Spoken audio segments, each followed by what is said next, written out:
how to become the best versions of yourself. Because manhood is exceptionally hard and life is hard. But how you shape yourself will determine how hard it is for you and how miserable it will be. I want everybody here who's watching this, I consider this a matter of social responsibility. I want you to pull up a chair and eliminate all the distractions, because I'm going to speak to each and every one of you as if you were my son or a student or someone I'm trying to mentor. I'm going to imagine that all of you know nothing. And we're talking from the complete ground up. I've said this many times in many different iterations on different podcasts, but I want to repeat it again. As a man, there is no easy life. If you're looking for an easy life, you should have been a girl. You made a mistake. Yep. Your life is not about being easy. Your life is not about being happy. Your life is always going to be difficult. All of the pain you feel, all of the sadness you feel, you're supposed to feel as a man, and you have two effective binary choices. You either go through the suffering and go through the trauma and go through the hardship it takes to be a man of value, or you suffer eternity as a nobody. And being invisible, I would argue, is almost worse. You can have a very stress-free life if you work in Starbucks. You don't care about the Starbucks once you clock off. You're not at work at the time. You go home, you play video games, and you exist until you die. That's stress-free, but you have to suffer being a nobody. Alternatively, you can go out there into the world, try and implement your mark on the world, work hard, try to get rich, more money, more problems. You can try and start a business, the stress of that. You can lose your girlfriend because all you're doing is working. This is a new level of stress, a new level of trauma, but at least you'll be a somebody at the end of it. There's two ways to suffer. You either suffer to become a somebody, or you suffer as a perpetual and forever nobody. What did Napoleon say? He said, glory is fleeting, but obscurity is forever. Absolutely. Glory is fleeting, but obscurity is forever. And when he says fleeting, that's a really good point, because everything in life is rented, especially your glory as a man. When you have a good body, it is not a good body as complete. It's not finished. You haven't completed the task. You have rented that good physical condition. You must train every day to retain it. So everything is rented. Your body, you don't just get a good body and you're done. You still have to go to the gym every day to maintain that good body. You don't just get a hot girl and it's done. You still have to work hard for her to always love you and respect you. You don't just start a business and now you're rich. No, you have to start a business and work on that business every day. If you take your eye off the business, it will fail. Everything in life is rented. So when he says glory is fleeting, he's also absolutely not correct, because glory is fleeting and you have to constantly and endlessly work for it and make sure that you never stop. Otherwise it will be taken from you. But obscurity is forever. If you never make a mark on the world, then you effectively never existed. Yeah. And when you're gone, nobody will care. The reason our Father is discussed at length is because of who me and Tristan are. And the reason we will be discussed forever is because who our sons will become. And that's very important, because you have a duty to your ancestors and you have a duty to God. So you must make a choice. And this is genuine choice for you people at home. Do you want to live in obscurity forever and be invisible and not matter and have an easier life?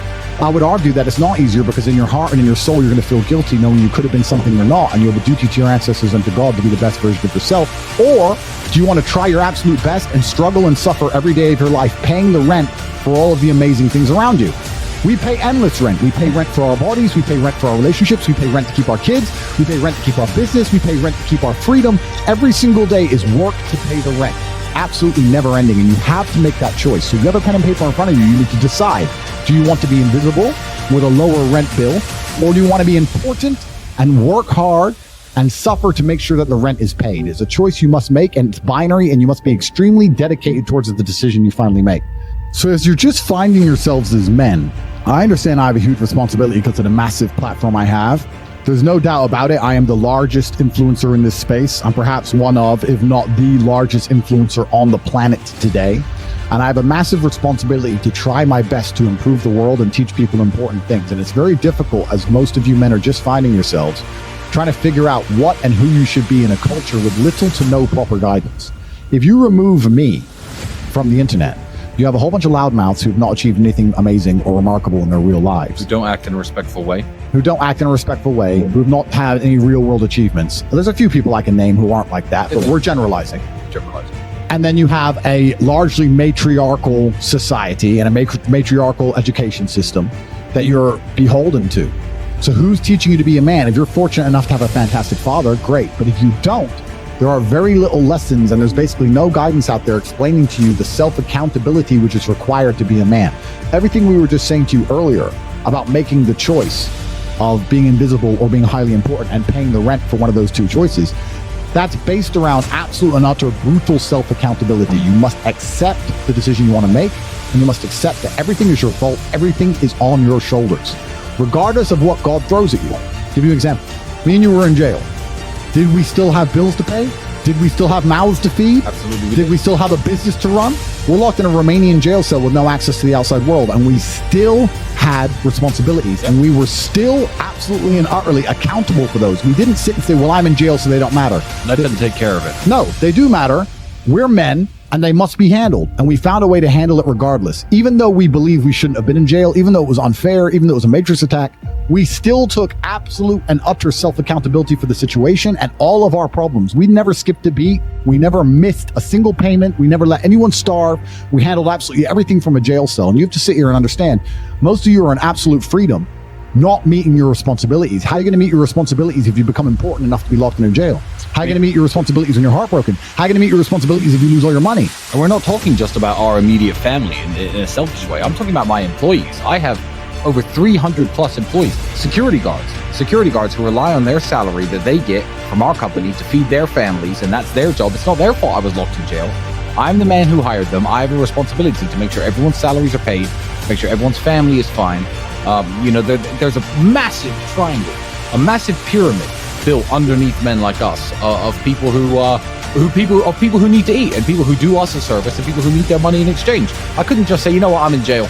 They'll understand. What would I expect these people to do? You know, this is their job. They work for me, and it's my responsibility to make sure everyone's getting their paycheck, even if I'm locked away, which is scary because how would you accomplish the same thing? Imagine you have 3 months. You have 45 minutes on the phone 3 times a week. That's all you get for 3 months. Would you be able to make sure that everybody you care about and everybody who depends on you and all the people who depend on you from a business perspective, all the people who work with you, work for you, are fed, provided for, getting their salary, getting their paycheck? Could you do that? If not, keep working. Absolutely. Because we pulled it off. Absolutely. Just about, my friend. We got it done. And we're preparing ourselves for anything else that might happen in the future to make sure we can always get it done.